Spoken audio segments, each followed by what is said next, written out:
Police in Paris have clashed with protesters after the French government decided to force through pension reforms without a vote in parliament. Crowds converged on Place de la Concorde in response to raising the retirement age from 62 to 64. The plans had sparked 2 months of heated political debate and strikes. Finally, Prime Minister Élisabeth Borne invoked Article 49(3) of the Constitution, allowing the government to avoid a vote in the Assembly. The decision was taken minutes before MPs were scheduled to vote on the controversial bill, because there was no guarantee of winning a majority. The move caused fury among opposition politicians.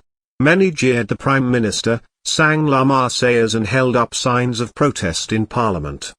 A no-confidence motion will be filed against President Emmanuel Macron's government, far-right opposition leader Marine Le Pen has suggested. Leader of left-wing party La France Insoumise, LFI, Mathilde Panot, tweeted that Mr. Macron had plunged the country into a government crisis, without parliamentary or popular legitimacy. Thousands of people came out on the streets of Paris and other French cities to reject the move, singing the national anthem and waving trade union flags. Some protesters clashed with police as evening fell. A fire was lit in the middle of the Place de la Concorde and police with shields and batons fired tear gas and moved to clear the square. By nightfall, 120 people had been arrested, Paris police told AFP news agency. But unions vowed to maintain their opposition to the pension changes, with the Confédération Générale du Travail, CGT, saying another day of strikes and demonstrations was being planned for Thursday the 23rd of March. The constitutional procedure that has prompted all this anger may sound obscure, but it is very much part of the political vocabulary in France. Even though Mr. Macron was re-elected last year on a platform of retirement reforms, his ruling coalition has no majority in the Assembly and would have needed support from the Republican Party to pass the pension changes. Officials from Mr. Macron's Renaissance Party spent the morning desperately whipping members into line in a bid to pass their bill.